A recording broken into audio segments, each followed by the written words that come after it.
Islam yang disepakati, kemudian mendeskripsikan kedudukan dan fungsi Al-Quran, mengidentifikasi dalil yang menjadi dasar kehujahan Al-Quran, menerapkan pemahaman tentang sumber hukum Islam yang disepakati, dan menunjukkan sikap menghargai Al-Quran sebagai pedoman hidup.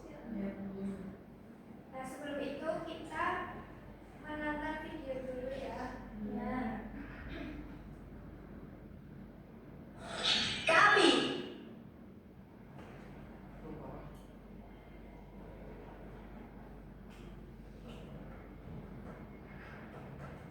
kisah teladan Nabi. Assalamualaikum. Yuk dukung kami dengan menekan tombol subscribe. Selamat menonton. Abdullah bin Mas'ud, sahabat Nabi pecinta Al-Quran. Ada sahabat Nabi yang bernama Abdullah bin Mas'ud. Ia adalah orang ke-6 yang masuk Islam. Abdullah juga termasuk salah satu orang yang dijamin masuk surga. Nabi Muhammad sering memujinya karena kemampuan Abdullah dalam membaca dan memahami Al-Quran yang melampaui para sahabat lainnya. Sebelum masuk Islam, Abdullah bin Mas'ud menghabiskan masa remajanya sebagai pelayan Uqbah bin Abu Mu'ayyid. Dia bertugas untuk mengembala kambing milik tuannya setiap hari. Abdullah bin Mas'ud menjalaninya dengan hati yang ikhlas dan penuh kesungguhan. Saatnya mereka kepada rumput. Aku akan mencari rumput untuk kalian. Abdullah bin Mas'ud menjaga kambing sambil berteduh di bawah pohon kurma. Matanya selalu awas, tidak pernah lengah sekalipun. Keadaan aman. Aku bisa istirahat sejenak. Namun, tiba-tiba saja sudut matanya menangkap bayangan dua orang yang berjalan berburu-buru ke arah para kambingnya. Siapa ya mereka? Ada apa mereka kemari? Ternyata mereka adalah Nabi Muhammad dan Abu Bakar yang hendak bepergian. Nah, apakah kamu bisa memberi kami segelas susu? Maaf, saya hanyalah pelayan dan tidak berhak memberikan susu kambing ini. Nabi Muhammad dan Abu Bakar terkejut dengan kejujurannya. Padahal Abdullah bisa saja memberi susu itu karena tuannya tidak akan tahu. Apakah kamu punya kambing betina yang mandul? Ada? Atas izin Allah, kambing itu mengeluarkan susu yang banyak setelah Nabi mengusap tubuhnya. Abdullah bin Mas'ud pun takjub dan bertanya tentang keajaiban yang dilihatnya. Nabi pun memberitahukan tentang mukjizatnya sebagai Nabi. Setelah melihat mukjizat yang dimiliki oleh Nabi, Abdullah pun memutuskan untuk masuk Islam. Selama berhari-hari, Abdullah bin Mas'ud merasakan bahagia yang tidak pernah dialaminya. Ia ingin belajar tentang Islam lebih jauh lagi. Mohon terima saya sebagai pelayanmu, wahai Nabi Muhammad. Nah, setelah menonton video tadi, ini kisahnya tentang siapa? Masih ada ingat kan? Abdullah bin Mas'ud. Nah, Abdullah bin Mas'ud ini tadi seorang pengembala kambing ya, tapi dengan sifatnya yang jujur. Kemudian dia juga bertemu dengan Abu Bakar dan juga Nabi Muhammad. Dan dikisahkan Abdullah bin Mas'ud ini juga salah satu as-sabiqunal awwalun atau orang yang pertama masuk Islam dan dijanjikan surga.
kedua ayat ini, keduanya sama-sama menjelaskan tentang Al-Quran ini berposisi sebagai sumber hukum utama dalam Islam dan menempati kedudukan pertama dari sumber-sumber hukum Islam yang lainnya. Al-Quran ini sebagai aturan dasar yang paling tinggi di semua sumber hukum dan ketentuan itu tidak boleh bertentangan dengan Al-Quran. Coba dari kalian ada yang tahu sumber hukum Islam yang lain selain Al-Quran? Hadis, apa lagi? Ijma, satu lagi? Qiyas.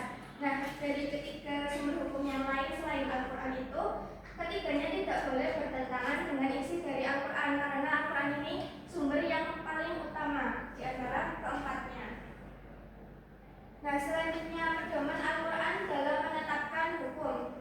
Al-Quran ini berprinsip pada tiga hal. Yang pertama, tidak memberatkan atau adamul khalq, artinya menetapkan syariat sesuai dengan kemampuan manusia. Ini sesuai dengan Quran surat Al-Baqarah ayat 256 yang berbunyi la yukallifullahu nafsan illa wus'aha, yang bisa kita artikan artinya Al-Quran itu menetapkan syariat Islam itu sesuai dengan kemampuan manusia dan tidak membebani hambanya di luar batas kemampuannya.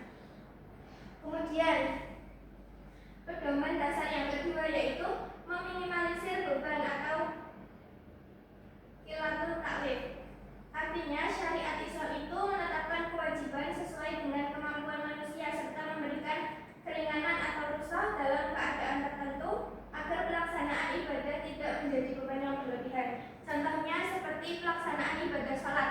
Misal kita lagi di perjalanan, kita mendapat keringanan atau rukhsah untuk bisa menjamak salat tersebut. Jadi dari contoh tadi, pelaksanaan ibadah itu tidak menjadi suatu beban. Nah, kemudian pedoman yang ketiga, berangsur-angsur dalam menetapkan hukum atau tadarruj. Artinya Allah SWT menurunkan hukum secara bertahap sesuai dengan kondisi dan kesiapan umat Islam sehingga mereka dapat menerima dan melaksanakannya dengan baik tanpa rasa terbebani. Nah, sekarang Ibu bagi menjadi 3 kelompok ya, Mbak Umi, Mbak Ani, sama Mas Idan, Mas Muhaimin, Mbak Panesti, sama Mbak Umi. Nah, ini kita jawabnya, kalian jawabnya cepet-cepetan ya. Ya, Bu. Yuk nanti bisa angkat tangan ya. Iya. Nah, ini soal yang pertama. Al-Quran merupakan sumber hukum Islam. Ya, ulangi. 1, 2, 3. Ya, Mbak Panesti dulu. Cek pertama dan paling utama. Pertama dan paling utama kita cek ya. Ya, yang betul. Satu. Nah, selanjutnya, ayo lagi, ini cepet-cepetan lagi. 1, 2, 3. Baca dulu. Fungsi utama Al-Quran sebagai sumber hukum Islam adalah, ulangi. 1, 2, 3. Menjadi pedoman hidup. Kita cek ya.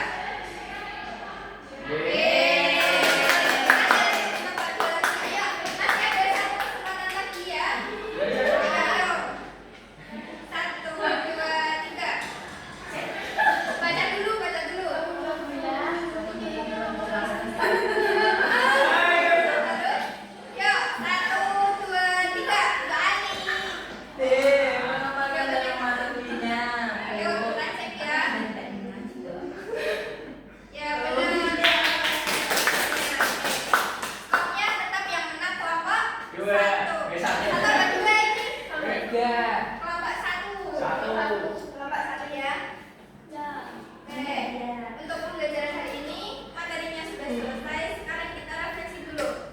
Coba sebelumnya kita udah belajar materi apa aja? Al-Quran. Nah, terus Al-Quran sebagai apa? Bagaimana? Kemudian apa kamu sudah bisa memahami materi hari ini? Sudah.